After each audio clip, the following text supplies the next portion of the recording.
Looking back at 2023, the tenacity of cybercriminal tactics and the effectiveness of the diverse attacks were trends that marked the year.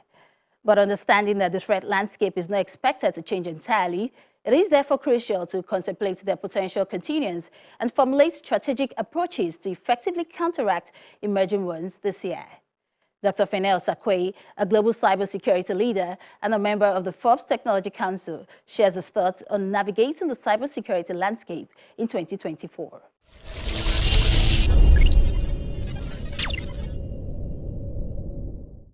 Dr. Fenel, reflecting on the cybersecurity landscape in 2023, what were some notable failed predictions or unforeseen challenges that emerged, and how did they impact the industry? I think it's more of unforeseen challenges that showed up. There are several, but let me touch on two. So one of them was we saw a CISO get sentenced this year for 3 years. I just want to mention the name of the companies out there on the internet, but that is unprecedented. This now means CISOs, because this is how you set precedents. It now means potentially, depending on what happens. So that was unforeseen. The second one, which I think I would touch on, is what I call the shift in targets. So previously, we always used to think that the banks were the biggest targets. But I mean, if you look at Wall Street Journal, for example, in September, they published an article that said that 61 million patients across the world had their data exposed. So we saw that all of a sudden there's a shift now from just financial targets to what I kind of call softer targets.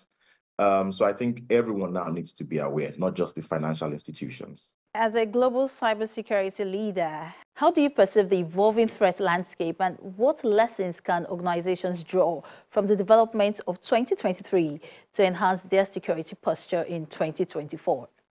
So several lessons to learn. One is pay attention to your third parties. Because of the way technology is now, nothing is built from scratch anymore. What I have seen now is people are bridging third parties to be able to get into organizations simply because they knew they could not bridge the actual organization. And these third parties are not just systems. These are now even people. The third parties you have as your cleaners, as your consultants, they are all third parties. So I think that's somewhere to begin to pay attention to. Now, based on what you said, recognizing that people, employees are a crucial line of defense, how can organizations foster a culture of cybersecurity awareness and resilience among them? What I would say about awareness is this. We need to move from awareness to training. And the difference for me is awareness says there's a fire, I need a fire extinguisher. You are aware that there needs to be a fire extinguisher. Training says there's a fire, that is the fire extinguisher, that is where I pick it up, this is how I use it, and this is the result I get.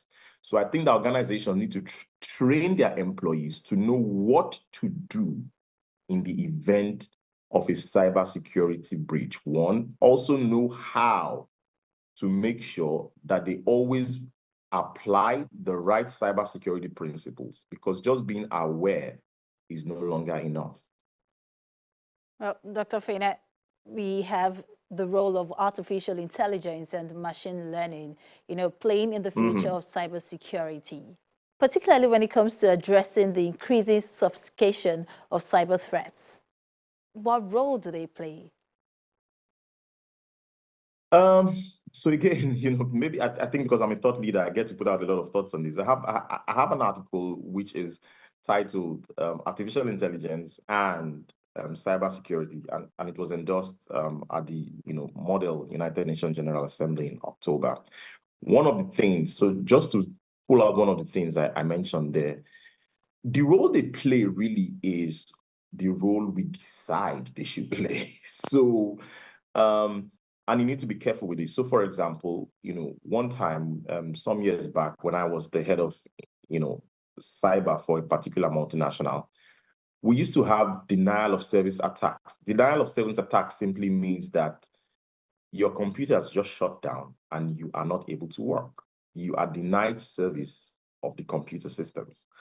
And we tried all the different things. It just couldn't work. Eventually, we had to leverage a system, a machine learning system, because we were suffering what is called a zero-day attack. A zero-day attack is an attack that has never happened before. You cannot prepare for it. You don't know what it is.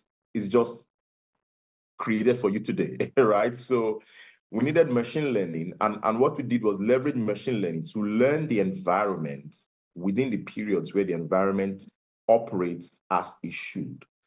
And so the protocol we put in place was anything that distorts this environment from this normal, so this becomes your normal, anything that distorts it from this normal, kick out. And so that was how we were able to come out of it. So we couldn't use any of your regular models. It had to be learn the environment during the period where we are operating as normal. Anything you see coming to distort this operation, kick out. And that's machine learning. So it was able to learn the environment. And so that's one way. I think another way people, especially in security, we could leverage artificial intelligence is in terms of just what we call security operations. There's a lot of blocking of IP addresses. There's a lot of, I think a lot of that could be, artificial intelligence could help just automate that piece because it's very labor intensive now. Well, Dr. Fene, just before you go, could you provide some forecasts or predictions for cybersecurity trends in 2024 that organizations should be mindful of, and maybe proactive measures that they can take to stay resilient in the face of evolving threats? Yes. Yeah. So I think I put out 7 in January, but again, because of time, let's look at 2 or 3. One of them that I put out is what we call, state-sponsored attacks. And state-sponsored attacks simply talk about one state sponsoring hackers to try and breach security of another country. Okay. I think that in a year like this, where the UK are going to the polls, the US are going to the polls, like real powerhouses are going to the polls. With the wars and the rumors of wars we're hearing, we think that at the national levels, we need to take cybersecurity very seriously because I see a lot more state-sponsored attacks. Okay, that's one. Another one I spoke about is what I call the evolution of ransomware. Because typically ransomware is no longer news. I mean, they take your computer, someone encrypts it and says you must send $1 million, otherwise you're not going to have access to your data. Now, the evolution which we are beginning to see is that you are beginning to pay twice. So not only do they take your system and say, hey, we own your system, you cannot log onto your system except you pay XYZ, most times through cryptocurrency, and then you have your data back. Now you pay for your data to come back. Then they come back again and say, hey, by the way, that data you paid for, now you have access to your system, but we still have your data. You need to pay now to ensure we do not publish the data we had online. So just think about your personal data just going online like that. So it's called double extortion. So we expect to see a lot more of that. The other one, which is a bit soft, but it's based on my research, is I call it security burnout. I think that a lot of heads of cybersecurity across government parastatals and private, I think they're going to start, they're beginning to get burnt out. I was speaking at a conference in Amsterdam. We had about 30, security professionals in the room. And I asked, how many of you are just burnt out? Like, it's just tiring. All 30 raised their hands up. And what that just means is we need to begin to pay attention to mental health for cybersecurity professionals. Well, it was such a pleasure having you join us on Tech Trends, Dr. Fene Osakwe, member of the Forbes Technology Council. Thank you very much, Olayemi. Thank you for having me.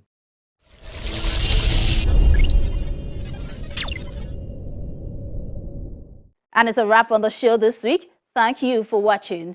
Remember, if you are interested in keeping track of how tech-savvy innovators are crafting homegrown solutions using technology in the country, well, keep watching Tech Trends because we will continue to showcase them for you. From startups to big techs, and of course, inventful thinkers. Also, if you missed any part of the show, you can always catch up on the channel's TV tip accounts where we have all of our episodes, and I encourage you to watch, share, and like your favorite editions. For Tech Trends, I'm Olayemi Utunuga. I'll see you next time.